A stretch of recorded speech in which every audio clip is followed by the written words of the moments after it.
Assalamualaikum Bu. Waalaikumsalam, silakan masuk Pak Pandi. Ya Bu, terima kasih Bu. Izin Bu, duduk. Ya silakan Pak.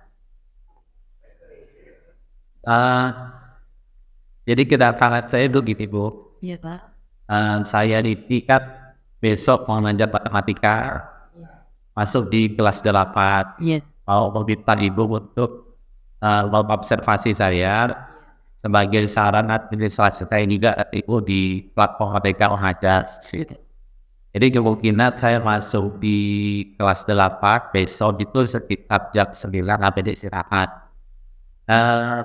Jadi kemungkinan bisa ada Bu biar nanti di observasi saya Bu seperti apa. Iya. Baik, sebelumnya apa kabar dong Pak? Sehat Bu, alhamdulillah. Keluarga di rumah gimana? Gimana Bu? Keluarga di rumah gimana, sehat? Keluarga di rumah alhamdulillah sehat Bu. Iya. Baik, tadi Pak Pandi minta untuk observasi ya Pak ya. Iya Bu. Kira-kira tujuan pembelajarannya apa ya Pak ya? Jadi begini Bu, tujuan pembelajaran saya nanti itu kebetulan itu besok Bu, besok selepas istirahat Bu, tetap pembelajaran matematika itu khusus di materi pola bilangan persegi dan persegi padat. Jadi tujuannya siswa itu dapat memahami tentang pola persegi dan persegi padat. Diharapkan siswa memahami dan Bu. Terus kemungkinan nanti itu sebagai materi setelah materi bilangan tadi Bu, materi bilangan tadi mungkin jam 9.30 itu saya masuk. Terus materi itu bakal saya ajarkan sebagai materi prasyarat untuk masuk ke pelajaran yang lain, karena setelah pola bilangan persegi dan persegi padat nanti ada pola bilangan segitiga dan pola segitiga padat. Jadi maunya sebelum masuk segitiga pasal dan pola segitiga, semua diharapkan mengidentifikasi, menyelesaikan masalah berkaitan materi pola bilangan dan pola persegi padat.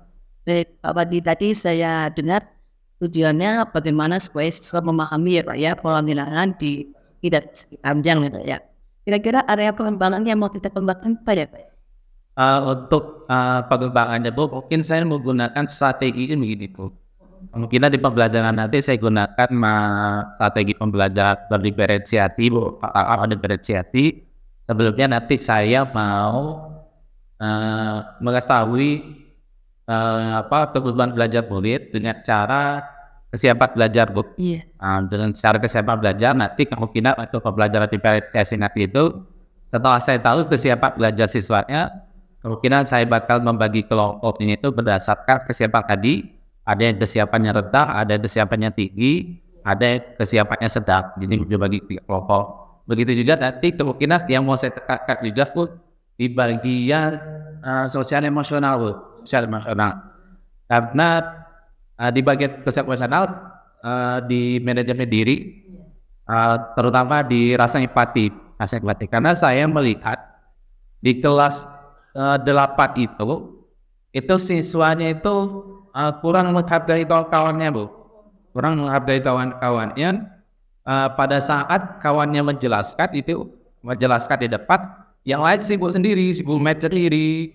Terus pada saat siswanya berpendapat tidak didengarkan, kemungkinan itu saya menguatkan pada saat pembelajaran saya menguatkan di sosial emosional, di manajemen diri, terutama di rasa empati. Iya.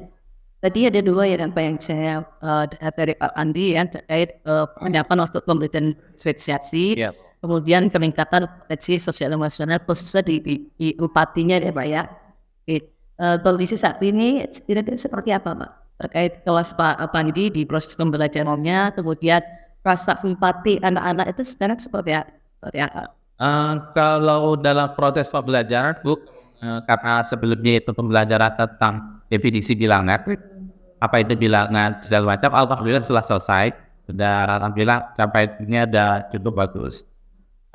Terus mungkin ada beberapa yang masih kurang gitu. Jadi kan sekarang udah melanjutkan materi yang baru tentang pola bilangan persegi dan persegi padat itu kemungkinan siswa masih belum tahu gitu bukan, karena ini pelajaran baru. Kalau untuk pola belakang mungkin nanti untuk asesmen formatif di awal saya menggunakan pengetahuan sebelumnya tentang bilangan.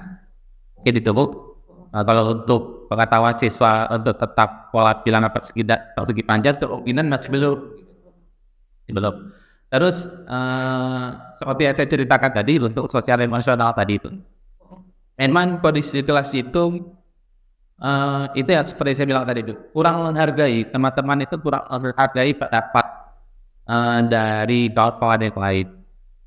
Pada saat kawannya bertanya gitu, yang lain sibuk sendiri, sibuk sendiri, kadang ada memotong pembicaraan gitu. Saya maunya siswa itu menghargai kawan-kawannya pada saat biar dia merasa sendiri, pada saat dia mau ditolong, ya dia harus menolong orang lain gitu. Pada saat dia mau minta bantuan, ya dia juga harus membantu orang lain. Bukan hanya di dalam kelas, saya maunya nanti kebiasaan itu dibawa untuk di luar kelas. Jadi berarti kondisi ideal yang Pak Pandi inginkan adalah bagaimana anak-anak bisa saling menghargai, ya, jadi empatinya terbangun terbaik baik di dalam sekolah maupun di lingkungan mereka itu ya Pak ya. Kira-kira Pak, apa saja yang bisa Bapak lakukan untuk membuat kondisi ideal di kelas Bapak ya?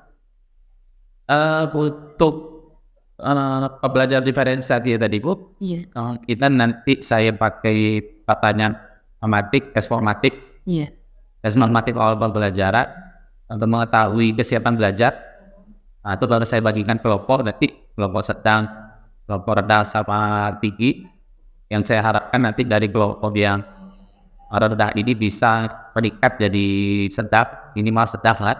Dan kelompok sedang ini ya minimal paham dan bisa mengeksplorasi sendiri. Terus untuk empati, untuk empati tadi kemungkinan nanti saya tonton video tentang rasa empati. Terus saya mau minta pendapat dari anak-anak apa itu empati sebenarnya, bagaimana merasakan perasaan teman-teman yang lain, bagaimana merasakan perasaan orang lain. Baik, ada dua tadi Pak ya, terkait dengan pembelajaran diferensiasi. Pak Pandi melakukan asesmen formatif awal ya, untuk melakukan pemetaan terhadap siswanya supaya nanti scaffolding yang diberikan lebih tepat gitu ya Pak ya. Kemudian yang berikutnya adalah terkait bagaimana meningkatkan sosial emosional siswa, dengan Pak Pandi memutarkan video ya untuk membangun meningkatkan potensi khususnya di bidang empati tadi ya Pak ya. Tentu untuk adalah cepat yang bisa dilakukan. Mungkin saya rasa itu ya Bu, kalau seandainya berdiferensiasi ini tidak berhasil, artinya mungkin kita coba cara yang lain, boleh jadi dari pihak siswa atau kita diferensiasikan dalam bentuk produk atau segala macam untuk asesmen formatif terakhir. Kira-kira untuk menguji kondisi ideal itu ada tantangan tidak ya Pak? Dan Pak Pandi alami nanti. Untuk tantangan kemungkinan Bu, ya dari segi waktu ya Bu. Dari segi waktu kita kan mau menonton video nih, bisa jadi waktunya itu tidak cukup, bisa jadi. Atau dalam kondisi siswa yang tidak memungkinkan gitu ya, bisa jadi nanti tidak memungkinkan karena mungkin ini menggunakan strategi yang baru gitu, mungkin agak kesulitan. Ada bisa jadi seperti ini, tapi kan belum tahu bukan ini awal mau masuk kan, jadi pastinya itu belum tahu. Kita coba dulu. Belum terbaca secara ini tatarannya Pak ya. Kira-kira siapa saja yang bisa membantu Pak Pandi untuk mewujudkan kelas ideal yang Pak Pandi? Penunjangnya Bu dari mungkin kepala sekolah sendiri Bu, yang tidak tahu pada itu kalau di TikTok ada salahnya di mana, terus guru atau apa, terus kemungkinan siswa sendiri, siswa jelas, terus kesiapan pribadi kita sendiri, selanjutnya rekan sejawat mungkin nanti kita meminta feedback. Baik Pak Pandi, tadi Pak Pandi sudah mengimpikan kelas ya terkait peningkatan kompetisi sosial emosional, kemudian kondisi kelasnya supaya aktif, supaya tujuan pembelajaran Pak Pandi tercapai tadi kan. Kira-kira kapan kita observasi untuk Pak Pandi mengimplementasikan hal-hal yang sudah Pak Pandi rencanakan di rencana pembelajaran? Baik Bu, mungkin untuk tanggung jawabnya kita laksanakan besok, karena besok saya jamnya kebetulan besok setelah istirahat. mungkin bisa kita pelajari. Itu waktunya sekitar 2 jam, Bu. Kalau tidak cukup di RPP kemungkinan dilanjutkan hari besoknya lagi. Karena kebetulan matematika itu 2 hari, Bu. Berarti hari Selasa dan hari Rabu. Baik Pak Pandi, itu saja mungkin ya. Mudah-mudahan kita bisa melaksanakan vaksinasi dengan baik. Sukses selalu untuk Pak Pandi. Terima kasih banyak, Bu, atas bantuannya. Jadi besok Pak Ibu saya minta tolong kami. Terima kasih, Bu. Ya. Saya permisi dulu ya, Pak. Dulu ya, Bu. Terima kasih. Assalamualaikum. Waalaikumsalam warahmatullahi wabarakatuh.